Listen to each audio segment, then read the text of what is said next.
Hey everybody, Deb here with Carnivore Caveman Keto Couple. Welcome back. So you guys probably saw that Johnny did his 60-day update and kind of told you his plans, successes, and goals for the future. So I'm here to do mine. So what do I think about the carnivore diet?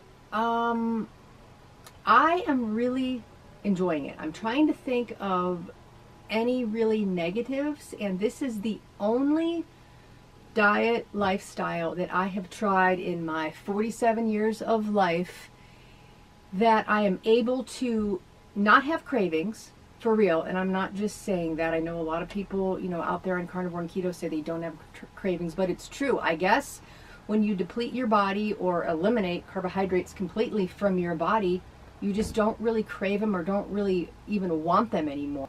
So let me tell you a little bit about what I've experienced on the carnivore diet. As you guys know, that Johnny and I were doing keto, like we went from standard American diet kind of to paleo, where we didn't eat any processed foods. We kind of watched our fat intake on, we ate leaner cuts of meat at that time just because we thought that's what we were supposed to do.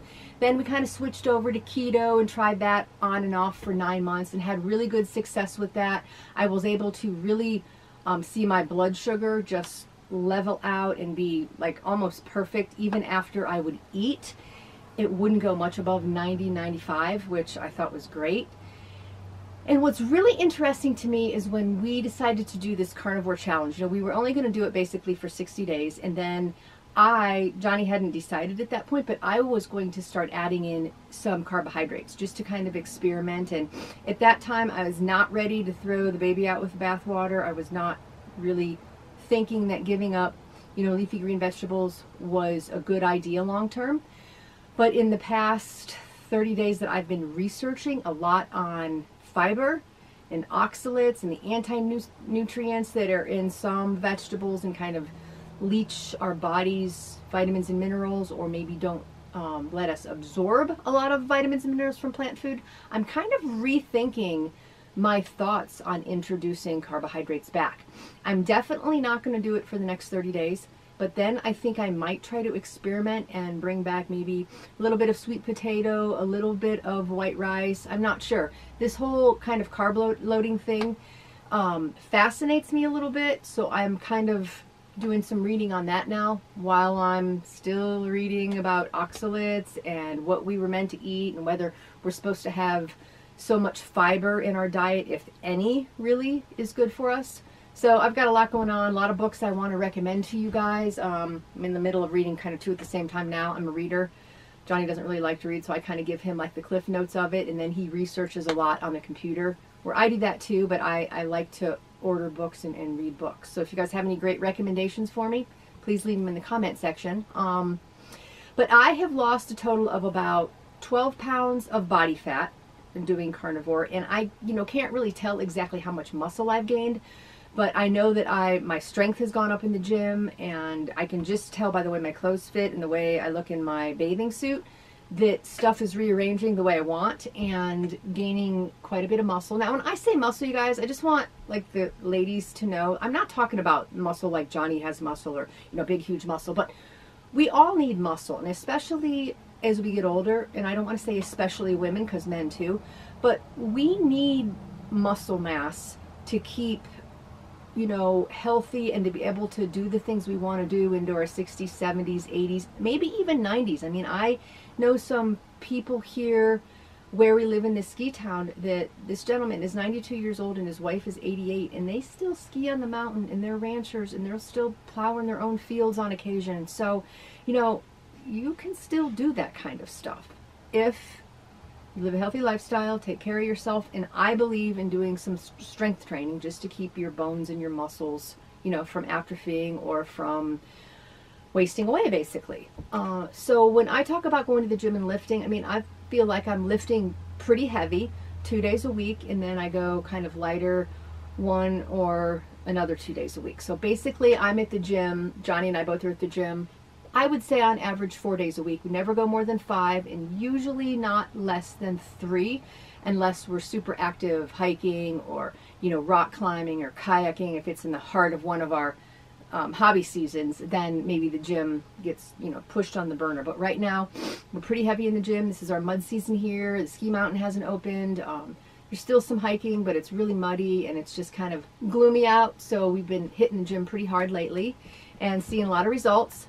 My energy level is great in the gym. Again, I've kind of tweaked it so I'm doing more of like ketogenic strength training, where most of my days I'm just lifting 4 or 5, try to keep it under 10 seconds per set, and then giving myself at least 3 minutes in between sets to just kind of helping with muscle and, you know, the whole glycogen thing. We're not really refueling our muscles with glycogen or using glycogen because we don't eat carbohydrates. So it's kind of a whole different strategy that I'm trying at the gym, and it seems to be working.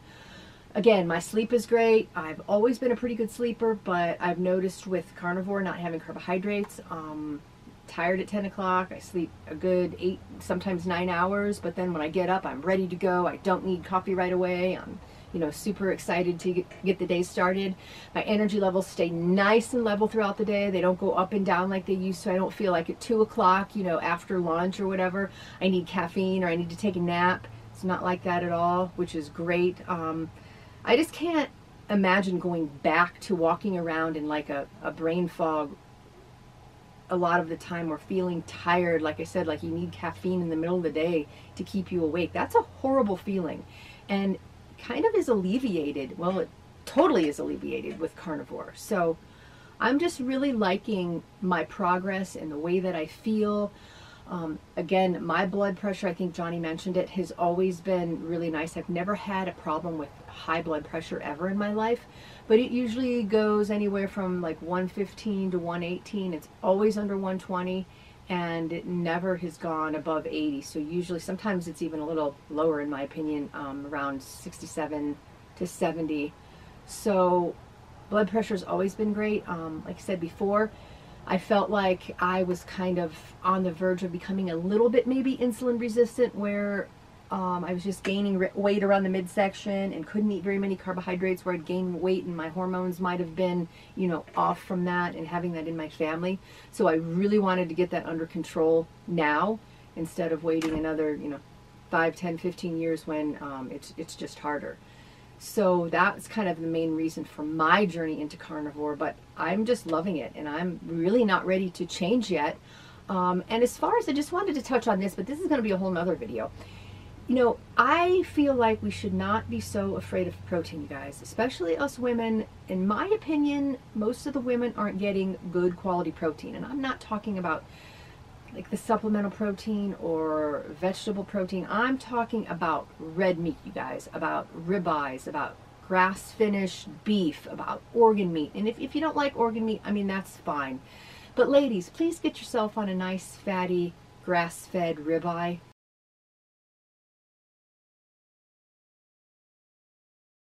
Once or twice a week. You don't have to eat the whole thing, but don't be afraid of red meat. It's got a lot of great stuff in it. So many people supplement, and even men that lift weights and want to get really big, they're always supplementing all this creatine and all this amino acids. Guys, just eat red meat. I mean, don't be afraid of the cholesterol. Don't be afraid of that. That's all been debunked. That's all a bunch of crap. Eat your meat. Make sure that it's grass-fed when you can. I know it's expensive, but it's super important when you eat fatty cuts of meat to get your hands on some grass-fed, because the fat is where a lot of those animals store the toxins. People think that it's stored in the liver and kidneys, but that's not. Those are just filtration systems.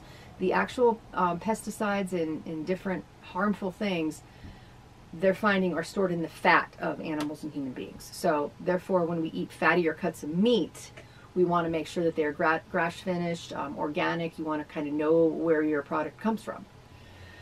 So anyways, that's my update. I'm going to stick with it at least for another 30 days, and we'll see. You know, we're just going to take 30 days at a time, see how I feel, see my progress, see if I kind of feel like I've hit a little bit of a weight plateau.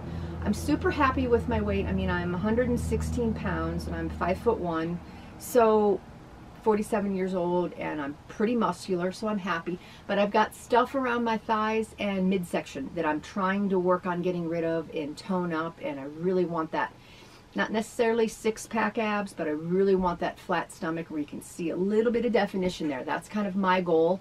And I'm not sure if like I said, if I'd hit a plateau, or this is just kind of my body adjusting to the, to the weight, and then maybe I'll see a few more pounds drop off. Maybe I have to change eating style. Maybe I have to push it to the next level in the gym. I don't know, but we'll see. We're experimenting right now. So, all right, guys. Well, I guess that's it for my update. We're going to keep plugging away at this carnivore. If you like the video, please give it a thumbs up. Just helps our channel. Hit that bell and please subscribe. Again, just helps Johnny and I out. Doesn't cost you anything. If you have any comments or suggestions for me, please leave them in the comments below. And not sure what the next video is going to be, but I'm sure it'll be good. It might be a book review that I'm doing, or we've got this awesome product that we found that we've been using. That's probably going to be the next video, so stay tuned. And just remember, keep eating meat. Meat heals.